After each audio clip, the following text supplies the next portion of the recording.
Oh, excuse me, Sadok. Hey there. How's it going? My name is Sean. If you found this channel, um, or Minty Trico, I guess. Minty's fine. And for my first video, I just kind of want to talk about my journey with Pokemon. Um, I've loved Pokemon since I was a kid. I remember my first game was Pokemon Sapphire. And believe it or not, my first starter was not Trico. It actually was Torchic, which weirdly is probably my least favorite of the three now. I think Mudkip might actually be my favorite. But at that time, I wasn't playing too many video games. I'd play games at my friend's house, but my first console I had to call my own was my Game Boy Advance, and I didn't have many games that really interested me. I remember I had a Shrek game and stuff like that, but randomly, I think we went to Costco, and my dad just ended me buying me Pokemon, and it was it from there, really. My lifetime journey as a Pokemon trainer, I guess. Um, as of recently, I haven't played too many of the new games. I've played Scarlet and Violet a little bit. I haven't beaten it. I did beat in Sword and Shield. I actually completed the Pokedex in that game, so I guess I can't say I didn't play as many of the recent ones. But I think more of my focus and passion recently has been in the TCG. And I've played the TCG competitively for a few years. Not going to like any professional things, but I just mean in the sense of there's like local game stores I'd play at since about Unbroken Bonds, I believe, on and off. Um, but as of recently, I've mostly been interested within the collecting and the trading space. And I actually have a little story about trading Pokemon cards. And I think it's probably my fondest memory when it comes to Pokemon because it also was one of my earlier ones. I remember in third grade, this was before they banned Pokemon cards at my school. There's like a 2 week period where I don't know, some kid brought a card, showed it to everybody, and everyone went berserk, as it happened in many schools at that time. Now I'm actually 26, so I'm a little younger when it comes to the old heads of Pokemon, the millennials, I guess. And for me, the games at that time was Ruby and Sapphire. I believe my first pack of Pokemon cards was Crystal Guardians. Great set. If I could have that Gold Star Trico one day at maybe like a, I don't know, PSA 8. Eight's my lucky number, so that would be, oh, that I think that would be my grail probably. It's a good goal. But at that time, I was opening Pokemon cards, was playing the games, and I remember I brought one of my cards to school that I want to show people. And it was actually a Pikachu Gold Star. And there's a kid in my class early that morning before school had started, and he had heard somehow that I had this Pikachu Gold Star, and I showed it to him, and I could tell, uh, a customer in that regard. He wanted that card, and it was my favorite card at the time. I pulled it myself, and I didn't know Gold Star. I didn't know any of that, what any of that meant. I just knew it was in like the rare. It was rare clearly. I think maybe because of the number or something. I don't know. I knew it was rare, and he offered me three EXs for it. I believe it was a an Aggron, a Flygon, and maybe a Tyranitar. I don't know. I said no. Of course, fast forward, Recess comes along. He offers me another EX, a Groudon. I say no again. And then finally, fifth EX at lunchtime, he offers me a Kyogre. And I'd been playing Sapphire. I knew that was the Pokemon on the front, and I was like, okay, this kid is giving me 5 cards for 1 card. There's no way it's that valuable. Obviously, fast forward to now. I made the trade, by the way. My buddy Tyler, I haven't seen him forever. He lives in Europe now, but I think he still has the Gold Star Pikachu. Last time I talked to him, he has it. He's kept it safe all these years, so he did better than me. I don't have any of my old cards, unfortunately. Thanks, Mom. I know a lot of people probably experience the same thing.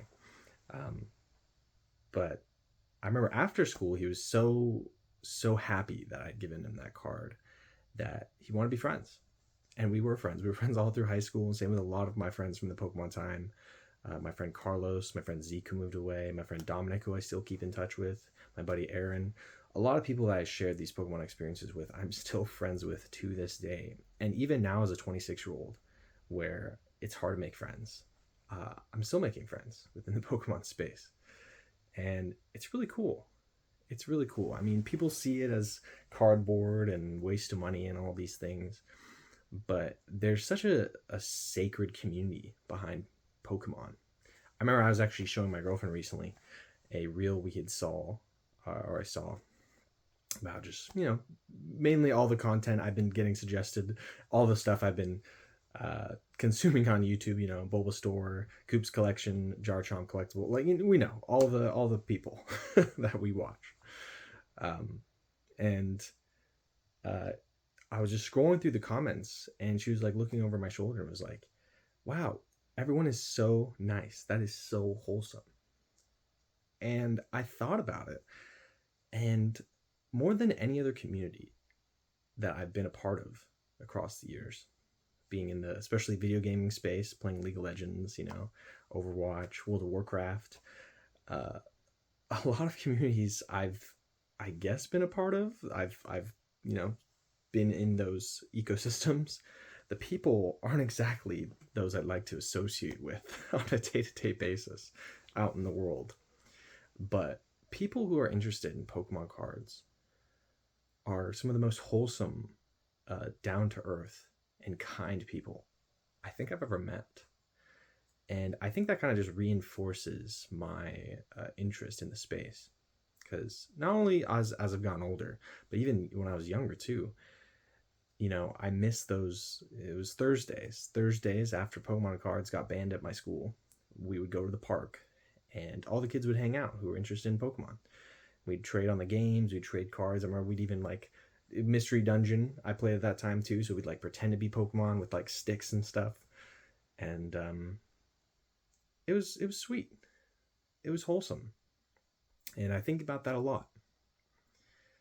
And I don't think any other media or IP has affected me like Pokemon has. I mean, there's certain shows, of course, you have your comfort shows or comfort movies or maybe fandoms you're interested in. But I can't say I've ever been proud to be a part of a fandom more than I am within the Pokemon space. And I think that's all I really want to do with this channel. I just want to share my passions. Maybe work as a memory for me. I don't have the best memory. I have ADHD, so I forget things really easily. But just something to look back on with my hobby and interest within the Pokemon TCG. And hopefully to share my passion and love with maybe a few other people. I've never made a video before in my life. I've never done recording. I've never I did for a few school projects. I have recorded some things, but not like this. Not like this, where I'm just kind of being genuine, just being myself in front of a camera, and hoping that some of my love maybe can reignite that passion that you once had, or re-inspire something else. I don't know. It doesn't really matter. If anything, hope to have this as another kind of collection of my own. I guess when it comes to talking about the TCG itself, I've mainly been collecting slabs now.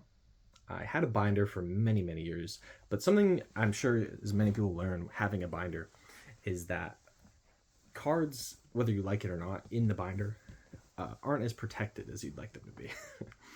And I learned that very quickly.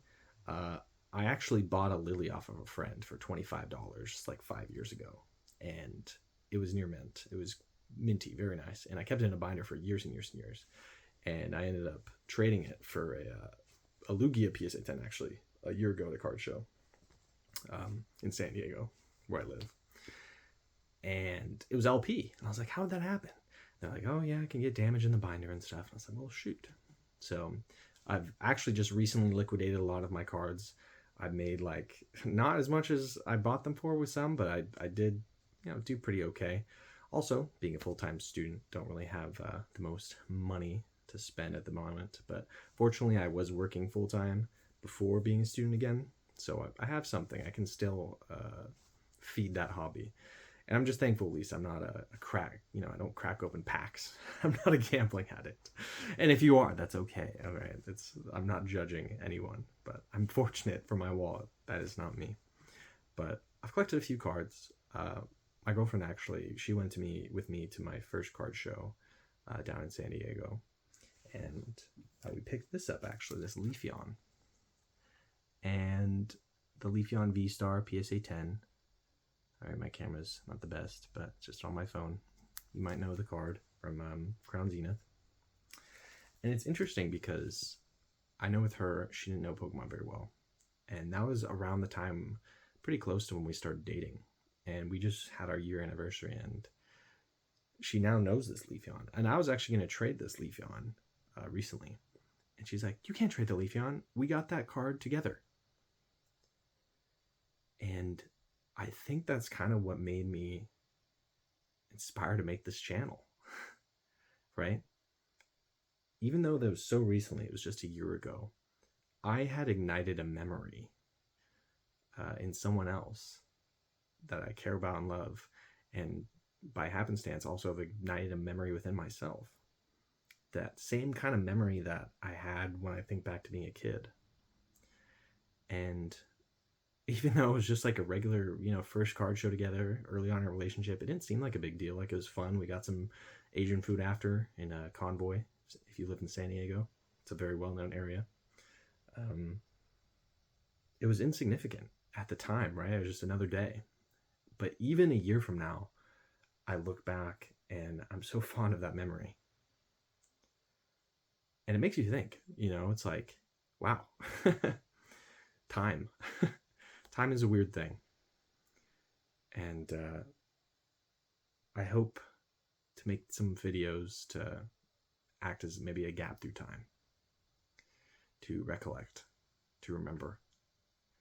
Because, I don't know, clearly there's something special about this hobby and the people in it. And I think if something's that fun for you, and for someone like me, if I have a memory like that for my entire life, make friendships, you have all these positive experiences, like, that's a good thing, right? I think so. I think that's a good thing. So I hope you look forward to watching any other videos I post. And hey, if you watch this all the way through, I really appreciate it. I don't even know what this sounds like. Nothing. I don't think I'm going to edit it at all, to be honest. So thank you for watching. I hope you all have a great morning, evening, wherever you're at. And yeah, see you next time.